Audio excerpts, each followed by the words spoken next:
नई शिक्षा नीति 2020 देश के विकास और आत्मनिर्भर भारत की अवधारणा को सफल बनाने की दिशा में महत्वपूर्ण प्रयास है।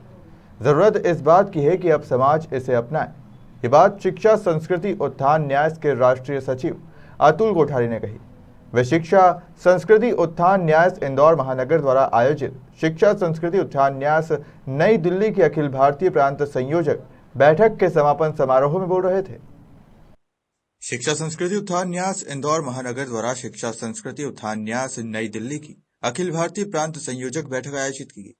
इसका समापन समारोह में दो वक्ताओं शिक्षा संस्कृति उत्थान न्यास के राष्ट्रीय सचिव अतुल कोठारी और आरएसएस के अखिल भारतीय कार्यकारिणी सदस्य अनिरुद्ध देशपांडे ने खास बना दिया। इस मौके पर बड़ी संख्या में शिक्षा जगत से जुड़े लोग मौजूद थे। अनिरुद्ध देशपांडे ने कहा कि नई राष्ट्रीय शिक्षा नीति देश के मूल विचारों को ध्यान में रखकर तैयार की गई है। शिक्षा केवल आजीविका का साधन नहीं बल्कि यह मनुष्य के समग्र विकास का साधन है। नई शिक्षा नीति आने वाले परिवर्तनों को ध्यान में रखकर तैयार की गई है। सभागार में उपस्थित सभी सम्मानीय कुलपति महोदय, अन्य सभी शिक्षाविद बहनों और भाइयों, इंदौर के सम्मानीय नागरिकगण, माताएं, बहनें और देश भर से उपस्थित ऐसे शिक्षा संस्कृति उत्थान न्यास के सभी वरिष्ठ कार्यकर्तागण, मेरे पूर्व दो विद्वान वक्ताओं के उद्बोधन हो चुके हैं। ये जो शिक्षा का मूल कार्य है, हम लोग सबकी अपेक्षा है कि भारत फिर से विश्व गुरु बने। हम सबकी अपेक्षा है कि भारत की युवा पीढ़ी, भविष्य की पीढ़ी संस्कारित, चरित्रवान और सब दृष्टि से सक्षम हो। हम सबकी अपेक्षा है कि पुनः नालंदा, तक्षशिला, विक्रमशिला, वल्लभी, काशी, जब ये विश्वविद्यालय थे तब पूरी दुनिया से लोग शिक्षा प्राप्त करने के लिए भारत में आते थे। और सिर्फ शिक्षा प्राप्त करने के लिए नहीं, किसी को व्यापार रोजगार सीखना है, किसी को विज्ञान के बारे में जानकारी करनी है, किसी को शोध अनुसंधान करना है, ऐसे सब प्रकार के कार्यों के केंद्र बिंदु ये भारत राष्ट्र था। वैसा पुनः ये भारत राष्ट्र बने, ऐसी हम सब की अपेक्षा और कल्पना है। इसमें हम सब काम में लगे हुए हैं। ऐसा एक भ्रम फैलाया गया कि बिना अंग्रेजी न बच्चों का उद्धार है, न परिवार का उद्धार है, न देश का उद्धार है। स्वतंत्र भारत में सैकड़ों गुना इंग्लिश को हमने आगे बढ़ा दिया, लेकिन क्या हमारी शिक्षा का वास्तविक विकास हो पाया क्या? परिणाम तो बिल्कुल दूसरा दिखता है। हम लोग और मेरे से भी बड़ी उम्र के लोग यही हैं कि हम जब पढ़ते थे तब किसी को फर्स्ट क्लास आया, 60% आया, तो पूरे गांव में उत्सव मनता था। मैं दिल्ली में जहाँ रहता हूँ, वहाँ एक अपने स्वयंसेवक मित्र ही है, तो उनका बच्चा 12वीं की परीक्षा थी, परिणाम आया, तो मैंने उनको पूछा क्या परिणाम बेटे का आया, तो उन्होंने कहा 98%। मैंने कहा आपने बेटे को क्या कहा? तो उन्होंने कहा, मैंने बेटे को कहा कि बेटा 2 मार्क्स अधिक लाते तो तू नंबर 1 पर दिल्ली में होता। मैंने उसको कहा नहीं, लेकिन मन में विचार कर लिया कि बच्चे सुसाइड क्यों कर रहे हैं।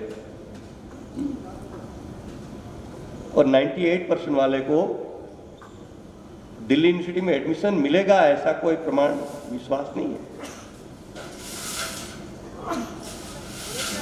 तो क्या हम आगे बढ़े कि पीछे गए हैं? जब इंग्लिश की बात करें तो आज का केजी से पीजी तक इंग्लिश मीडियम में पढ़ा हुआ व्यक्ति, बच्चा, और आज से 30-40 साल पहले एक विषय रूप में इंग्लिश पढ़े हुए व्यक्ति, दोनों को सामने बिठा दीजिए, किसका इंग्लिश अच्छा है, तो निष्कर्ष निकलेगा कि 40 साल पहले जिन्होंने विषय के रूप में सिर्फ इंग्लिश पढ़ा था, उनका इंग्लिश बहुत अच्छा है।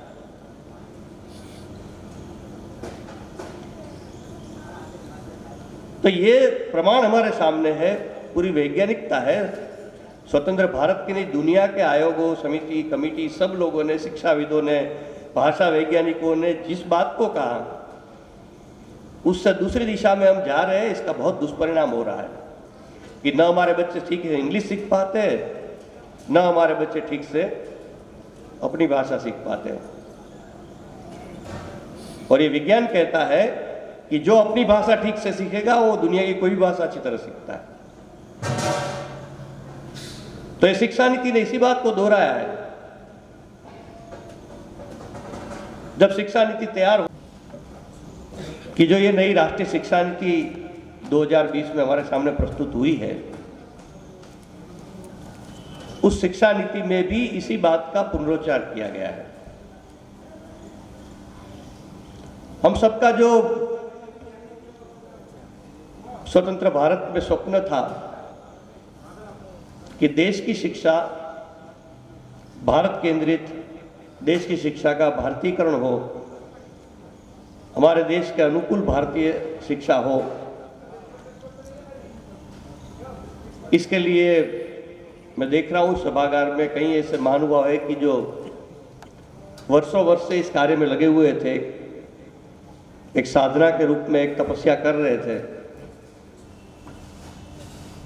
ये स्वप्न पूरा करने की दिशा का एक कदम राष्ट्रीय शिक्षा नीति है।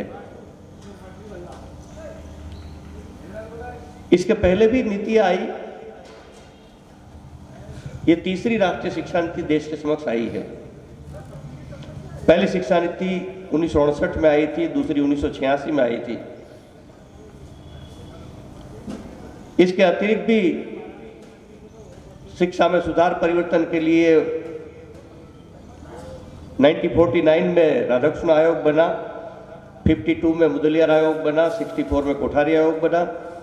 ऐसे कई आयोग, कमिटियां, समितियां, टास्क फोर्स बने। उन्होंने अच्छी अनुशंसाएं, सुझाव भी दिए, लेकिन दुर्भाग्य से इच्छा शक्ति के अभाव में उसका वास्तविक क्रियान्वयन नहीं हुआ। इसलिए देश की शिक्षा की गुणवत्ता विकास, क्वालिटी इंप्रूवमेंट के जगह पर हम सतत लगातार पिछड़ते गए।